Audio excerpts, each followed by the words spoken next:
trabaho, nasa bahay lang. Nananahi sila ng uniform ng mga bata. No, meron ganun na livelihood, no? Gusto natin ibalik yan para kahit papano yung mga nanay kumikita din ng pera. Kasi aminin natin o hindi, minsan hindi sapat ang kita ni tatay. So tayo bilang nanay, mga ilaw ng tahanan, tutulungan natin ang mga tatay natin. Di ba? Tama po ba?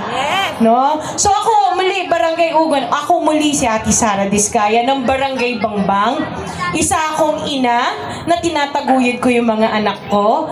Isa akong babae, nagsumikap at naging isang empleyado din katulad ng mga ibang pasigenya dito. At dapat, baka pwede niyo akong samahan, babae naman, no? Kasi makaramihan babae.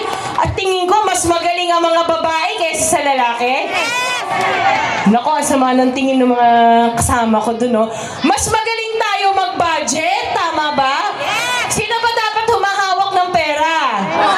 Oh, magaling ako humawak ng pera. Yan. Ako humawak. CFO ako or Chief Financial Officer ako ng kumpanya namin. Ako tagahawak ng pera ng kumpanya namin. At last, isa akong negosyante na napalago ko yung negosyo namin. Isa pa, na yung 99% ng empleyado namin, Pasigenyo. No, wala akong kinuha ng taga-ibang lugar. Kasi naniniwala ako mga Pasigenyo magagaling.